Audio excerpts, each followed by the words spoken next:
Chapter 38. One who had climbed to one of his favorite places next to the sea. It was called Watch Point 7 and was used by his tribe to find herds of deer. It was a superb lookout because it jutted out from the cliffs perpendicular to the sea, providing a full 180-degree view of the surrounding forest lands below. Apart from a small fire he had built with his own hands, One who was alone.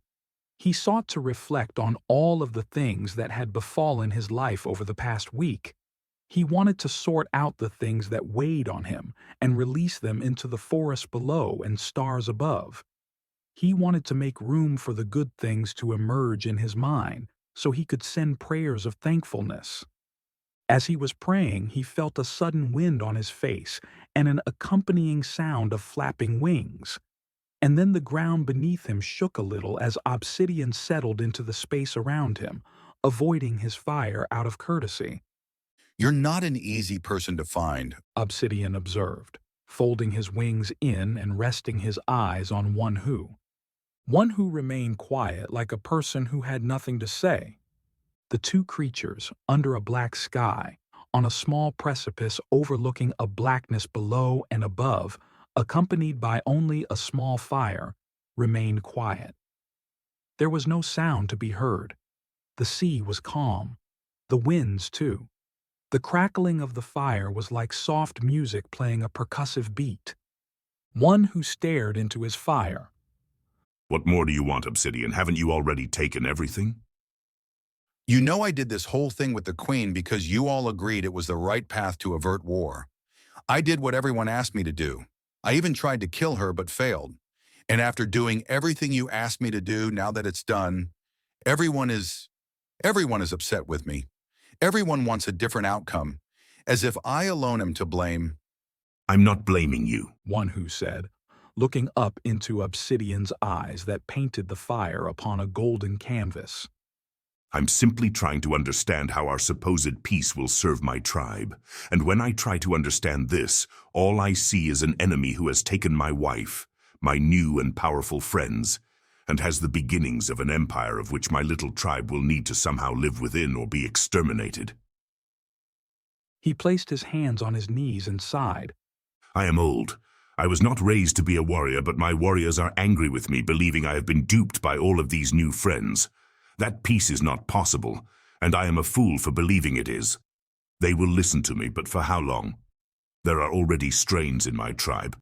Unrest is coming, and where there is unrest." One who leaned forward and exhaled a powerful breath across the fire, which jumped in response. "My warriors will fan those flames until a fire breaks out and war is the only outcome." "What do you want?" Obsidian asked in a tone of frustration. "We want a time machine. We want to go back 10 days and live our lives as if none of this happened." "A time machine?" One who smiled.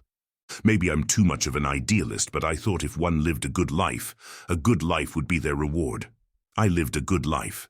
And now, servitude to a queen who desires an empire of her creation is my reward. Our reward—" "What do you want?"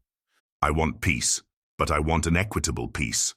I want my tribe and all werewolf tribes to be given their rights, as they have always had them. Nothing more, nothing less." "And what are those rights?" "To live on the land in our own ways. It's very, very simple. We have no thoughts of a grand empire, or coalescing all beings under one flag, of ruling over other creatures, let alone an entire planet. We are not ambitious creatures in that way. And now that there are creatures on our planet who are not only ambitious, but also have the means to make those ambitions manifest, we fear that we will be left behind.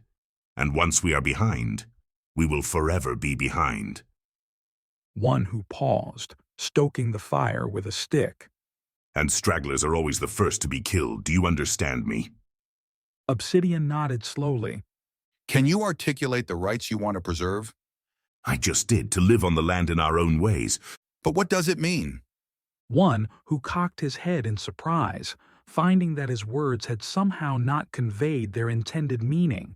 His voice grew in intensity as he gestured emphatically toward the stars, his index finger adorned with a long yellowish claw.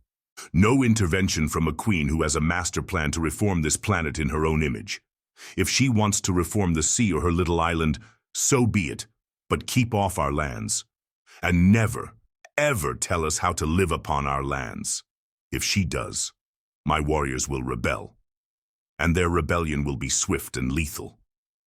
Obsidian shook his head in despair.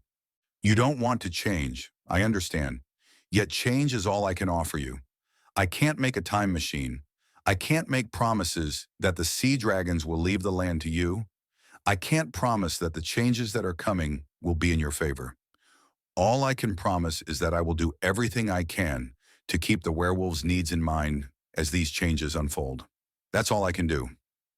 One who rose to his feet slowly. He scooped up some sand and doused the fire, which reluctantly went out with a slow fizzle. In the darkness, one who took a deep breath, the kind one takes when they are alone. He rubbed his hands together and then rubbed his face. All we need is our land. Make sure the queen understands this. If she truly wants peace, this is the path to peace. If she wants the land, the air, and the sea, then peace is impossible, and nothing can change that. He turned and walked away. Only his footsteps of falling pebbles broke the silence. Obsidian lingered, gazing out over the land beneath a starlit sky.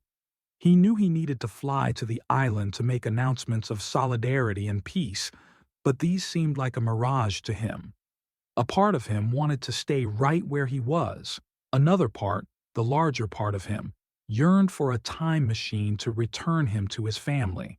Yet, there was a magnetic pull, a vision that held him, the nucleus of a grand purpose. Beneath the conflicting desires, there lay a primal urge for freedom, to soar alone, unshackled, independent, to glide through the boundless expanse of the sky without constraint or obligation. The magnetism tugged at him, and he yielded, leaping into the air, wings beating with purpose toward a royal future.